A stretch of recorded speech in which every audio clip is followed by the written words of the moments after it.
जय जगन्नाथ। तो देखंतु आजिर वीडियो रे आमे शिशु बाटिकार लेसन नोट लिखिबा। तो मु उभय मल्टीग्रेड आ मोनोग्रेड लागे मु देखौछि केमति लिखिबे, एलो कोड केमिति देबे, टाइम टेबल हिसाब रे मु लिखिकी देखौछि। ता सहित सब्जेक्ट आउ ता शिक्षण कार्य बा तार कार्य कौन कौन आमे लिखिबा, पूरा डिटेल्स वीडियो आपण मानक पई निहाती शेष पर्यंत देखंतु। उभय मोनोग्रेड आ मल्टीग्रेड केमिति लिखिए मु देखौछि। तो देखंतु एटा होछि हमर समय सारणी बा टाइम टेबल बा फास्ट रे अछि। देखंतु गोल बैठक, ठीक अछि। मु लिखुछि, देखंतु केमिति लिखिबे। आमे फास्ट कोन करिबा ना डेट पके देबा। मु डेट टा दे देली जहा गवा, ठीक अछि। तापरे श्रेणी रे आमे शॉर्टकट रे आमे लिखुचे एसबी शिशु बाटिका, ठीक अछि। फास्ट पीरियड दे देबा। विषयटा कौन थिला देखंतु भल भाबे देखंतु। मु कहितली विषय आमे काहा को देबा, एटी विषय आमे देबा गोल बैठक विषय देबा, ठीक अछि। मने रखंतु विषयटा गोल बैठक दे देली, गोल बैठक, ठीक अछि। तापरे दक्षता रे आमे काहा को देबा देखंतु, दक्षता रे आमे देबा ना ए विकासर दिग को देबा। देखंतु सामाजिक आवेगिक एवं नैतिक विकास, या को आमे दक्षता रे देबा, लिखि देबा।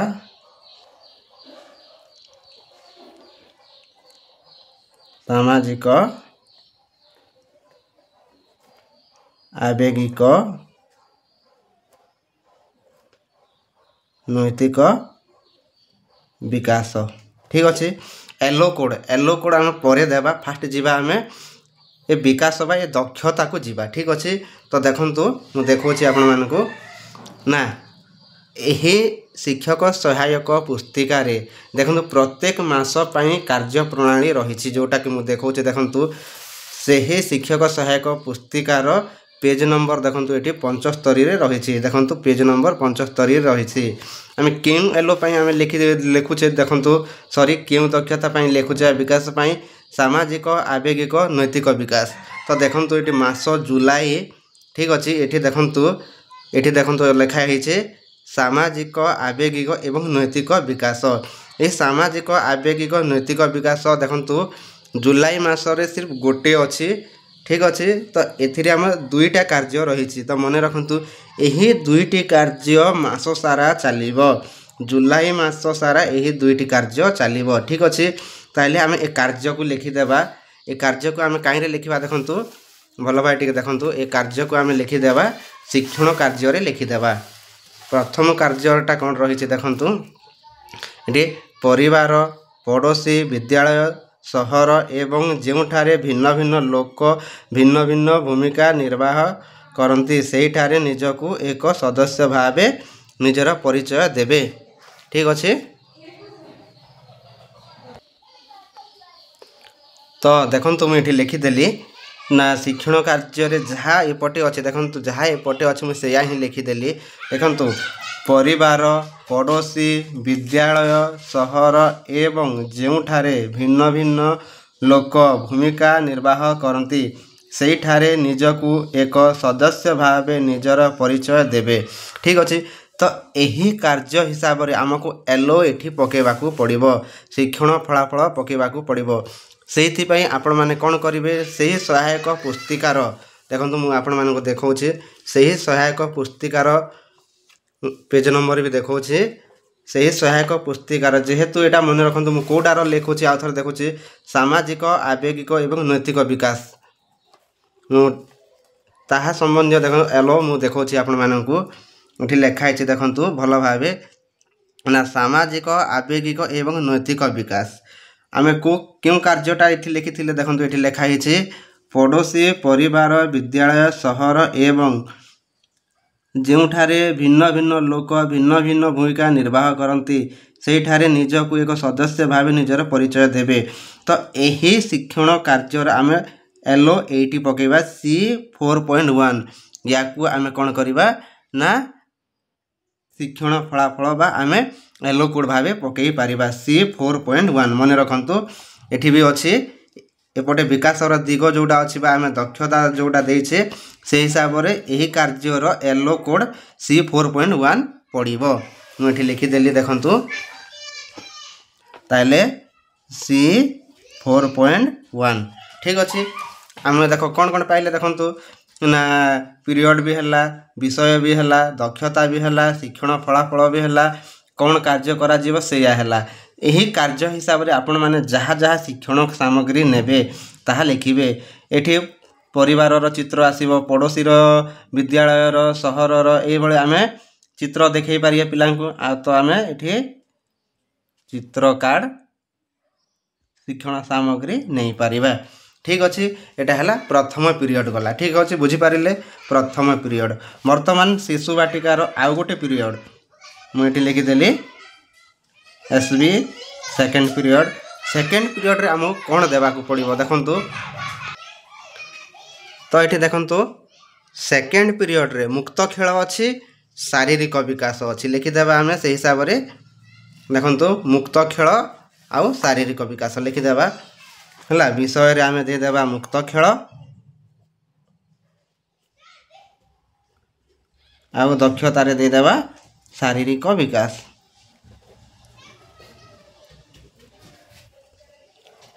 ठीक अच्छे वर्तमान से जुलाई मासरे शारीरिक विकास रे कौन कौन कार्य करिबा आमे ताको देखिदेबा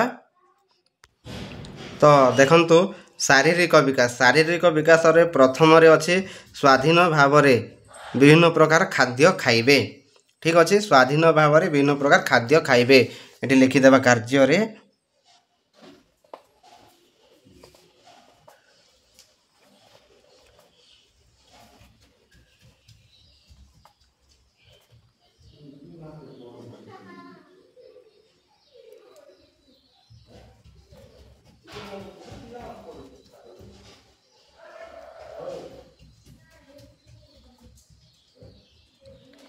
ठीक अच्छे स्वाधीन भाव में विभिन्न प्रकार खाद्य खाइबे ठीक अच्छे तो यही कार्यर आम येलो कोड देखा देखु यहाँ क्यों ये जीव क्यों येलो कोड को जीव ना शारीरिक विकास देखा ठीक अच्छे शारीरिक विकास मुझे देखा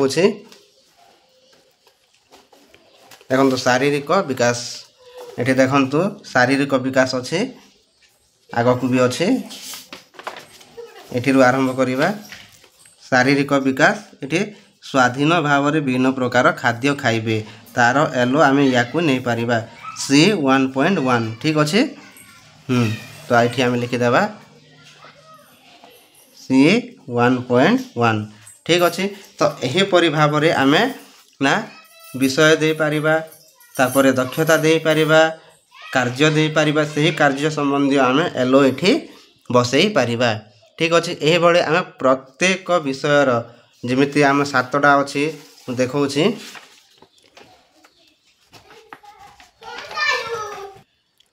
तो से भाई आम संख्या और परिवेश ज्ञान लिखिपर संख्या और परिवेश ज्ञान में बौद्धिक विकास कार्य लिखिपर से कला सौंदर्य और सृजनात्मक विकास में शारीरिक विकास कार्य बा एलो पकई पार तार कार्य लिखा भाषा और साक्षरतार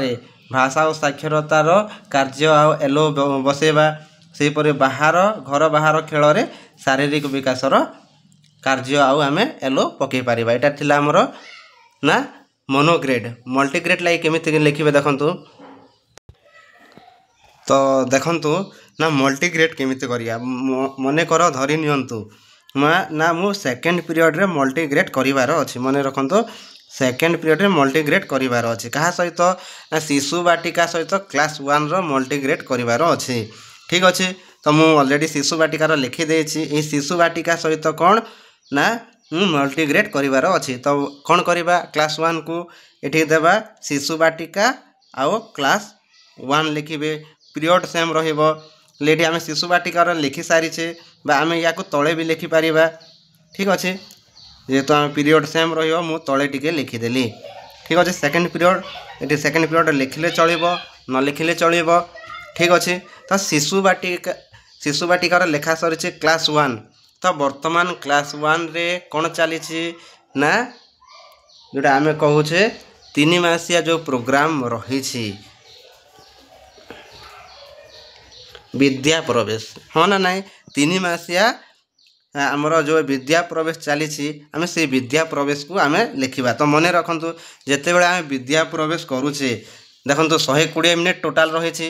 120 ମିନିଟ୍ରେ ଆମକୁ 3ଟା ଏଲୋ ଟଚ୍ କରିବ ବିଦ୍ୟା ପ୍ରବେଶ ପାଇଁ। କ'ଣ କ'ଣ ନା HW ଗୋଟେ ରହିଛି, ତାପରେ ECL ରହିଛି, ତାପରେ IL ରହିଛି। ଠିକ୍ ଅଛି, ତ 3ଟା ଏଲୋ ପ୍ରତ୍ୟେକ ଦିନ ଟଚ୍ କରିବ। ସେହି ହିସାବରେ ଆମକୁ ଲେଖିବା। ଏଠି ମୁଁ ଫାର୍ଷ୍ଟ ପିରିୟଡ଼ରେ କ'ଣ HW ର ନେଇଯିବା, ସେକେଣ୍ଡ ପିରିୟଡ଼ରେ ECL ନେଇଯିବା। ଏଠି ଯେହେତୁ ଜାଗା ନାହିଁ ତାହେଲେ ମୁଁ HW ର ଲେଖିଥାନ୍ତି। ଏଠି ଯେହେତୁ ସେକେଣ୍ଡ ପିରିୟଡ଼ରେ ଆମେ ମନେ ରଖନ୍ତୁ ଯେତେବେଳେ ଆମେ ବିଦ୍ୟା ପ୍ରବେଶ ଲେଖୁଛେ ପ୍ରଥମରେ HW ର ଲେଖିବା ଫାର୍ଷ୍ଟ ପିରିୟଡ଼ରେ, ତାପରେ ECL ସେକେଣ୍ଡ ପିରିୟଡ଼, ତାପରେ ଥାର୍ଡ଼ ପିରିୟଡ଼। ଏଇଭଳି ଆମେ 120 ମିନିଟ୍ର କରୁଛେ। ଠିକ୍ ଅଛି, ମୁଁ ସେକେଣ୍ଡ ପିରିୟଡ଼ ନେଉଛି। ସେକେଣ୍ଡ ପିରିୟଡ଼ରେ କେଉଁଟା ନେବା ଦେଖନ୍ତୁ, ଏଠି ବିଷୟରେ କ'ଣ ଦେବା ଦେଖନ୍ତୁ।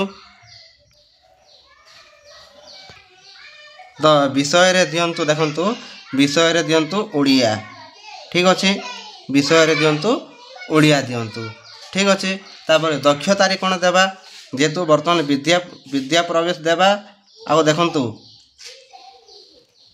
ବିଦ୍ୟା ପ୍ରବେଶ ଲେଖିବା, ତା ସହିତ ବର୍ତ୍ତମାନ ନା ପ୍ରତ୍ୟେକ ସପ୍ତାହରେ ଗୋଟେ ଭିନ୍ନ କାମ ରହିଛି ବିଦ୍ୟା ପ୍ରବେଶ ପାଇଁ।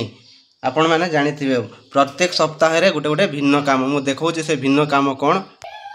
ତ ଦେଖନ୍ତୁ ପ୍ରତ୍ୟେକ ସପ୍ତାହ ପାଇଁ ଦେଖନ୍ତୁ ଏଠି ପ୍ରଥମ ସପ୍ତାହ, ପ୍ରଥମ ମାସ ପ୍ରଥମ ସପ୍ତାହରେ ଘର ଦେଇଛି, ହଁ କି ନାହିଁ? ସେଇଭଳି ଦେଖନ୍ତୁ ନା ପ୍ରଥମ ମାସ ଦ୍ୱିତୀୟ ସପ୍ତାହରେ ମୋ ଶରୀର ଦେଇଛି, ତାପରେ ଏଠି ବାଡ଼ି ବଗିଚା, ଏହିପରି ପ୍ରତ୍ୟେକ ସପ୍ତାହରେ ଗୋଟେ କାମ ରହିଛି, ହଁ ନା ନାହିଁ? ତ ଏଠି ଆମେ ଲିଖିଦେବା କ'ଣ ଲିଖିଦେବା, ବିଦ୍ୟା ପ୍ରବେଶ ଆଉ ଲିଖିଦେବା ଘର। ଠିକ୍ ଅଛି, ତାହେଲେ ଆମେ ମନେକର ଧରି ନିଅନ୍ତୁ ଆମେ ପ୍ରଥମ ମାସର ପ୍ରଥମ ସପ୍ତାହର ପ୍ରଥମ ଦିନ ମୁଁ ସେକେଣ୍ଡ ପିରିୟଡ଼ରେ ଲେଖୁଛି, ECL ର ଲେଖିବି। ତ ଦେଖନ୍ତୁ, ତ ଏଠି ଦେଖନ୍ତୁ ନା ପ୍ରଥମ ମାସ ପ୍ରଥମ ସପ୍ତାହର ଏଇଟା ପ୍ରଥମ ସପ୍ତାହର ପ୍ରଥମ ଦିବସ। ଠିକ୍ ଅଛି, ତାହେଲେ ମୁଁ ଏଠି ଲେଖିସାରିଲି ବିଦ୍ୟା ପ୍ରବେଶ ଘର ଲେଖିସାରିଲି। ତାପରେ ଏଠି ପ୍ରଥମ ମାସ ପ୍ରଥମ ସପ୍ତାହର ପ୍ରଥମ ଦିବସର ଏଲୋ କ'ଣ ରହିବ, ECL 13.1 ଲେଖିଦେବା। ଏଠି ECL 13.1। ତାହେଲେ ଏବେ କାର୍ଯ୍ୟ କ'ଣ ଅଛି ଦେଖନ୍ତୁ, ଏଠି କାର୍ଯ୍ୟ ଯାହା ଅଛି ସେଇଆ ଲେଖିବେ। ଦେଖନ୍ତୁ ଏଠି ଏ କାର୍ଯ୍ୟକୁ ଟିକେ ଭଲ ଭାବେ ବୁଝନ୍ତୁ। ତ ଦେଖନ୍ତୁ ଏଠି ସାମୂହିକ କାର୍ଯ୍ୟ ହେବ, ଏହି ଏଲୋ ହିସାବରେ ଏଠି ସାମୂହିକ କାର୍ଯ୍ୟ ହେବ। ସେ ସାମୂହିକ କାର୍ଯ୍ୟ ମୁଁ ଲେଖିଦେଇଛି। ଦେଖନ୍ତୁ ସାମୂହିକ କାର୍ଯ୍ୟ, ପିଲାମାନଙ୍କୁ ଅର୍ଦ୍ଧ ଗୋଲାକାରରେ ଠିଆ କରାଇ ଆସରେ ପିଲାଏ ଆସ ଗୀତ ପାଳି ଧରି ଗାଇବେ ଓ ଶେଷରେ ପିଲାମାନେ ନିଜ ନାମ କହିବେ। ତ ଏ କାର୍ଯ୍ୟଟା ହେବ। ଠିକ୍ ଅଛି, ବୁଝିପାରିଲେ? ଏହି କାର୍ଯ୍ୟଟା କରାଯିବ ନା ସେକେଣ୍ଡ ପିରିୟଡ଼ ବା ଆମର ମଲ୍ଟିଗ୍ରେଡ଼ରେ କ୍ଲାସ୍ 1 ପାଇଁ। ଠିକ୍ ଅଛି, ଏଠି ଶିକ୍ଷଣ ସାମଗ୍ରୀ କ'ଣ ହେବ ନା, ଯେହେତୁ ଆମେ ଗୀତ କରାଉଛେ ତ ଏଠି ଶିକ୍ଷଣ ସାମଗ୍ରୀ ବା TLMରେ ଆମେ ଗୀତ ଲେଖିଦେବା, ଗୀତ ବା ଗୀତ ଚାର୍ଟ ଲେଖିଦେବା। ବୁଝିପାରିଲେ? ତ ଦେଖନ୍ତୁ ଏଠି ସଂକ୍ଷେପଣ ବି ଅଛି। ଦେଖନ୍ତୁ ଶ୍ରେଣୀର ପ୍ରତ୍ୟେକ ପିଲା ପରସ୍ପରକୁ ଚିହ୍ନିବା ସହ ଶିକ୍ଷକଙ୍କୁ ଚିହ୍ନିବେ। ତାର ଅର୍ଥ ଏଇ ଏଲୋଟି କାହା ଉପରେ ବେସ୍ କରୁଛି ନା ପିଲାମାନଙ୍କର ନା ପରିଚୟ ଉପରେ ବେସ୍ କରୁଛି। ତ ଏହି ହିସାବରେ ଆମେ ନା ଲେସନ୍ ନୋଟ୍ ସର୍ଟକଟ୍ରେ ଲେଖିଛେ। ଠିକ୍ ଅଛି, ତ ଯଦି ଲେସନ୍ ନୋଟ୍ଟି ଭଲ ଲାଗୁଛି ବା ବୁଝିପାରିଲେ ତାହେଲେ ନିହାତି କମେଣ୍ଟ କରିବେ। Thank you.